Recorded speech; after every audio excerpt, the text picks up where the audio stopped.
You are tired. Not the tiredness of a bad day, not the tiredness that a good night's sleep resolves. The tiredness I am describing is structural. It is that specific weight that is present even when you have just woken up. That is there in the background while you drink coffee, while you work, while you pray, while you try to disconnect and cannot. That tiredness that has become a permanent layer of your experience, so constant that you have almost stopped noticing it, is abnormal, that it was not supposed to be this way, that you were not born to operate like this. And alongside this weariness lives a belief that you have never verbalized, that you never consciously chose to adopt, but that has been operating as a law within you for longer than you imagine. This belief says, if you stop, you lose. If you slow down, you fall behind. If you let go, it collapses. That maximum and constant effort is the only thing that guarantees any result. That your value is directly proportional to your production. That rest is a luxury for those who have already arrived, not fuel for those still on the way. And the most disturbing problem is not that this belief exists. It is that it is sabotaging exactly what you are trying to achieve. I am not talking about vague spirituality or comforting self-help. I am talking about a specific mechanism documented both in the scriptures and in contemporary neuroscience, which shows precisely why your maximum effort is blocking the passage of what was promised for your life. You will understand in the next few minutes why the most aggressive thing you can do right now, the posture that will change more than any additional strategy, any extra sacrifice, any attempt to force the result, is to stop building the bridge and let the sea part. There is a Hebrew word in Psalm 46, verse 10, that completely changed how I understand the relationship between human effort and divine intervention. You probably know the verse, "Be still and know that I am God." But the word behind "be still" is not what most people imagine when they read that phrase. In the original Hebrew, the word is Rapha, R-A-P-H-A-H. Rapha does not mean to rest in the passive sense of absence of movement. It appears in other contexts of the Old Testament translated as to let go, to slacken, to let the hands fall, to release the pressure. It is the word used when a holder needs to loosen their grip, when a warrior needs to lower their weapons, when someone who is struggling needs to stop fighting against the current. And the context in which this command is given is deliberately shocking. Verse 10 of Psalm 46 is not set in a calm spiritual retreat. The preceding verses describe the earth moving, the mountains being cast into the sea, the nations in turmoil, the kingdoms tottering. It is a scenario of collapse on multiple fronts simultaneously, and it is exactly in this context, not after the crisis passes, not when external conditions improve, that the command, Rapha, is given. Let go in the midst of the crumbling. Loosen the grip when everything around is collapsing. This is not an instruction for cowards. It is the most counterintuitive and powerful order ever issued to someone in crisis. And there is a specific reason for this, a reason that 21st century neuroscience is documenting with a precision that the scriptures already described millennia ago, but with a different language. Researchers at UNIFESP, in studies on stress response in Brazilian adults between 35 and 55 years old, mapped a pattern that appears with frightening consistency. When the nervous system operates in a state of prolonged stress, what neuroscientists call dominant activation of the prefrontal cortex in threat mode, the individual's perceptual field literally contracts, not metaphorically. The nervous system in survival mode redirects cognitive and neurological resources to immediate response functions, and in doing so, drastically reduces the ability to perceive patterns, connections, and opportunities that are available in the same environment, but outside the narrow field of the immediate problem. In direct language, when you are in maximum effort mode, in constant struggle, in total control, your brain becomes literally less capable of seeing the solution that is right next to the problem, not for lack of intelligence, but due to excess activation in the wrong mode. What neurophysiology calls the beta state, the dominant brain frequency when we are in analysis, stress, active problem solving, is the state that most Western adults inhabit as a permanent residence, and this state, which is necessary for immediate execution tasks, becomes a systemic blocker when it is the only state available. Because creative solutions, insights that arise from nowhere, unexpected connections between distant information, perceptions that change the entire direction, these emerge in another frequency, in states of lower activation, of tranquil presence, of what neuroscientists call the theta state. The HeartMath Institute, in decades of research on cardiac coherence and human performance, documented that the theta state, that threshold point between wakefulness and deep sleep, between conscious thought and intuitive processing, is the state where the nervous system has simultaneous access to long-term memory, nonlinear creativity, and expanded perception.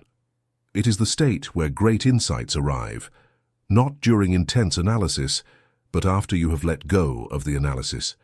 It is the state of the shower, the walk, the silence before sleep, those moments when, without warning, the solution you had been looking for weeks simply appears. Rapha is not spiritual weakness. It is intentional access to the channel where the divine response operates, and constant maximum effort, permanent beta mode, is keeping the channel blocked. But before understanding what to do with this, you need to understand why this pattern took hold. Because no one wakes up one day and decides they are going to turn exhaustion into an identity. This pattern was installed with a specific logic, and understanding the logic is the first step to deactivating the mechanism. Like this video now. If you recognized in the last few minutes something you hadn't been able to name about your own tiredness, like the video. Because what comes next is the point where most people never arrive, and that is exactly where the mechanism lies that will change your relationship with effort permanently. There is a man in the scriptures who received one of the most disconcerting orders a leader can receive on the eve of a battle. He had gathered an army of 32,000 soldiers to face a real, documented threat that had oppressed his people for 7 years, 32,000 men, a number that represented everything humanly possible to gather, maximum effort applied to the maximum situation. And God said, "There are too many." The name of this man is Gideon, and what happens in Judges chapter 7 is, perhaps, the most radical deconstruction of the principle that more effort produces more results that exists in the entire sacred text. First, whoever is fearful, let him return. 22,000 left, 10,000 remained. God said, "There are still too many." A test at the river, those who drank on their knees, those who drank by bringing water with their hands. 300 remained. 300 against an army that the text compares to locusts in number, as numerous as the sand of the sea. Why? Why did God systematically remove what seemed to be the most necessary resource? The text leaves no doubt in the answer. God himself articulates the reasoning. "Lest Israel vaunt themselves against me, saying, 'Mine own hand hath saved me.'" The reduction was not abandonment. It was surgical precision applied to the only thing that could block the result that was about to happen, the belief that the result depended on human effort. While there were 32,000 soldiers, there was a human explanation available for the victory.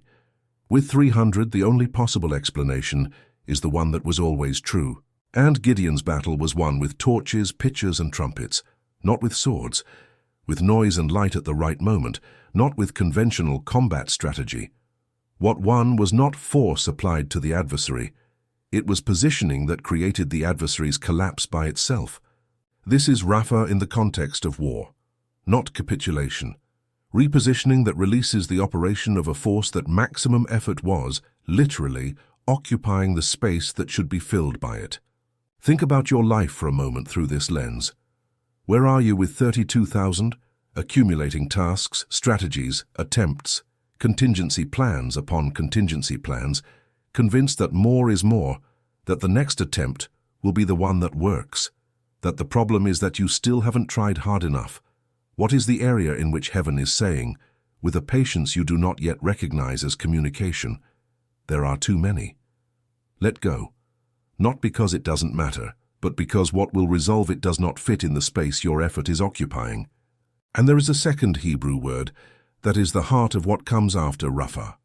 That word is menucha, M-E-N-U-C-H-A. It is translated as rest, but with a depth that the translation does not preserve. Menucha is not just the absence of activity. In classical Hebrew, minucha describes the type of repose that has weight and substance, the repose that belongs to someone as an inheritance, not as a temporary concession. It is the word used in Genesis for the seventh day. God rested minucha, not because he was exhausted, but because rest was an integral part of the design, not a compensation for the effort that came before. And in Psalm 23, he leadeth me beside the still waters. The word behind still is also from the minucha family. They are not stagnant waters. They are waters that have a specific quality, deep enough, slow enough, so that the animal can drink without swallowing turbulence along with it. Minucha is not the rest you will have after you solve everything. It is the state from which solutions arrive. It is the condition that precedes the result, not the reward that follows it.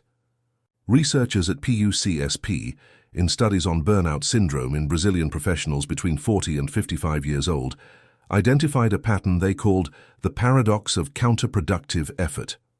The higher the degree of a person's chronic commitment to continuous maximum production, the lower the quality of the decisions that person makes in the areas of greatest strategic importance in their life, not for lack of competence, but due to exhaustion of the judgment system, the prefrontal cortex, which is responsible for long-term decisions, and the integration of multiple perspectives, is the first cognitive system that chronic stress puts offline.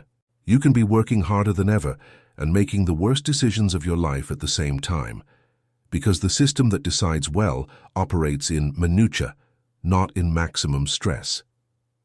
The IBGE recorded in a national survey that Brazil has one of the highest rates of sleep deprivation among middle-income countries in the world, with adults in the productive age range sleeping an average of 42 minutes less than what is considered functional by the World Health Organization. Not out of laziness, but out of excess, because of a culture that rewards exhaustion and calls it dedication. That confuses total availability with real commitment. That has transformed tiredness into the language of credentials. The less you sleep, the more you work, the less you rest, the more you prove you are serious about what you do. This is not wisdom. It is the contract that is blocking the channel. But now I need to tell you about a battle that happens in 2 Chronicles chapter 20, and which is, perhaps, the most specific and disturbing example of how the positioning of stillness produces results that the most intense effort could never achieve. King Jehoshaphat receives news that would make any responsible leader immediately enter emergency strategic planning mode. 3 allied armies are advancing toward Judah. The number is disproportionate, the threat is real, and Jehoshaphat's response is documented with a detail that few preachers mention. Jehoshaphat feared and set himself to seek the Lord. He did not have instant faith, he had fear. And in fear, he made a decision. Not the decision to mobilize an army, not to build a defense strategy, but to seek another source of operation. He summoned the people, he gathered all Judah, and he prayed with an honesty rarely seen in public leaders. O our God, wilt thou not judge them? For we have no might against this great company that cometh against us, neither know we what to do, but our eyes are upon thee. And the answer that came through the prophet Jahaziel is possibly the most disconcerting instruction in military history recorded in the scriptures. Be not afraid nor dismayed by reason of this great multitude, for the battle is not yours but God's. Tomorrow go ye down against them. Ye shall not need to fight in this battle. Set yourselves, stand ye still, and see the salvation of the Lord. Stand ye still. In Hebrew, Hans Amdu. A position of firm presence, not passive absence. Standing still like a soldier on guard, not sitting at home waiting. Present, available, positioned, but without the effort of resolution, assumed as one's own responsibility. And then the detail that defines this story happens. On the morning of the battle, Jehoshaphat placed at the vanguard of the army not the most experienced warriors, not the strongest, not the strategists, the singers. The Levites, in garments of praise, went before everyone singing, Praise the Lord, for his mercy endureth forever. Singers before warriors, praise before battle. The state of worship, which neurologically corresponds exactly to theta, to the state of cardiac coherence that the HeartMath Institute documents, was positioned as the front line, not as a celebration following the victory. And what happened? While they sang, the Lord set ambushes against the enemy armies, and they turned against one another. When Judah reached the site of the battle, they found only corpses. There was no one to fight. The enemy destroyed itself while the chosen ones worshipped. Think about what this narrative is saying about your effort now. The adversary you are trying to defeat, with maximum force, with maximum strategy, with maximum planning and control, may be waiting exactly for a repositioning on your part to enter self-destruction. Not because you gave up, but because you left the wrong battlefield and entered the positioning where the victory has already been decided. Comment below the word surrendered. Just that. S-U-R-R-E-N-D-E-R-E-D. It is not a word of weakness. It is the declaration of the chosen one who understood that Rapha is not retreat. It is strategic positioning that releases what effort was blocking. Comment surrendered now. But I need to speak of something that goes against what many teach about faith and surrender, because there is a corrupted version of letting go to God that is, in practice, passivity disguised as spirituality. And I need to name this version clearly, so that what I am saying is not confused with it. Active surrender is different from passive abandonment, and the distinction lies in a third Hebrew word that precisely defines what happens in the state of operative minutiae. That word is batash, B-A-T-A-C-H. It appears translated as to trust, but the original image is physical and specific. Batash is the act of throwing oneself with the total weight of the body onto something. Like someone who sits in a chair without checking if it will hold, they simply transfer the weight and trust that the structure will sustain them. Batash is not intellectual trust declared in prayer. It is the real transfer of weight. It is when the nervous system, not just the conscious mind, effectively lets go of the responsibility for the result and deposits it in a structure that is not its own. And the evidence of genuine batash is not the declaration of faith. It is the physical change in the internal state. The shoulder that drops, the jaw that loosens, the breath that deepens, the sleep that returns.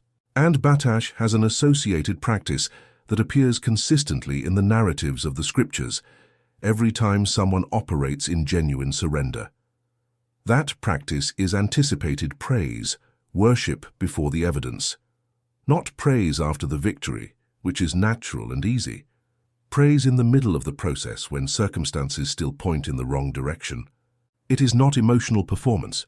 It is applied neuroscience. Researchers at FGV, in partnership with the Brazilian Psychiatric Association, documented that the practice of anticipated gratitude, verbalizing recognition and celebration for something that has not yet fully manifested, but is believed to be in process, measurably alters the state of activation of the autonomic nervous system toward the parasympathetic, reducing biological markers of chronic stress and creating precisely the theta conditions that HeartMath describes as a state of expanded reception. Jehoshaphat's praise on the eve of the battle was not a religious exercise without function. It was the most precise technology available to reposition the system from a state of maximum stress, where solutions are invisible, to a state of coherence, where the solution that already exists in the spiritual plane becomes perceptible and accessible in the physical plane. Subscribe to the channel now and turn on the bell, because the next video will go into detail about what happens after you operate in genuine Rapha, specifically how to recognize and respond to the type of instruction that arrives in the theta state, which almost always seems too small to be the answer to a problem of that size. Turn on the bell now so you don't miss it. But now I'm going to present to you the story that most convinces me that active stillness is not the absence of movement. It is a specific type of movement that seems contrary to instinct, but that operates according to a logic that produces results impossible to replicate through effort. There is a woman in 2 Kings chapter 4 who is in a real documented urgent crisis. Her husband has died, he left debts, and the creditor is coming to take her 2 sons as slaves. It is not a spiritual metaphor, it is a material threat, with a deadline, with concrete consequences. And she goes to the prophet Elisha. And the first thing Elisha does is not intercede for her, it is not to declare liberation over the situation, it is not to activate external resources. He asks a question that seems irrelevant given the magnitude of the crisis. "What hast thou in the house?" She answers, "Naught save a pot of oil." And the instruction that comes is so simple it seems insufficient for the size of the problem. Go. Borrow vessels of all thy neighbors, even empty vessels. Borrow not a few. Go into the house, shut the door, and begin to fill the vessels with the oil thou hast. Not a market strategy, not negotiation with the creditor, not a debt payment plan. Shut the door and start filling vessels with what seems insufficient. And the text records what happened. The oil flowed until the last vessel was filled, and it stayed when there was no longer a vessel available. The multiplier was the vessel, not the oil. The capacity to receive was the limit of the abundance, not the quantity of the source. The widow did not go to the city to announce the miracle before she had it. She did not make a post about the blessing that was arriving. She shut the door, Rapha, the privacy of the sacred space, and simply maintained the movement of filling. One vessel, then another, then another. The act of receiving as work. Receptivity as an active practice, not as a passive posture of waiting. And the result. The oil paid the debt, freed the sons, and the surplus sustained her and her sons for the remaining time. The problem that seemed to have no way out was completely resolved by what she already had, not by what she went to seek outside. This is Rapha in action. This is Batex operating. This is what happens when a person stops trying to build the bridge with the material that is missing and starts working with the oil that is already in the house. And now the most important question of this video. What is your oil? Not what you would like to have. What you already have. The gift that is present. The skill that people around you recognize before you do. The resource that seems too small to make a difference in a problem that is too big. Because the logic of the kingdom does not multiply from what is missing. It multiplies from what was delivered in obedience, even if it seems insufficient to eyes that are still operating in beta mode. Researchers at Sebrae recorded a consistent pattern in Brazilian entrepreneurs who managed to cross severe financial crises without losing their business. The strategy that worked was almost never the most elaborate or the one that demanded the most external effort. Almost invariably, it was the recognition and intensified application of a resource already present, a skill, a relationship, a capacity that was underutilized because the focus was on what was missing. The oil was already there, the question was who was looking at it. But there is a dimension of Rapha that goes beyond personal strategy, beyond productivity, beyond stress management. And it is this dimension that I want you to carry after this video ends, because it changes not only what you do, but what you are when you do it. In the Greek of the New Testament, there is a word for the type of stillness that is not the absence of content, but the presence of depth. That word is hesychia.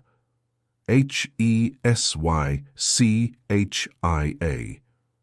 It appears in 1 Timothy 2, verse 2, and in other contexts of the New Testament, not as empty silence, but as the specific quality of a presence that does not need to prove itself, that is not in struggle with the environment, that inhabits its own space without anxiety for approval or urgency for demonstration.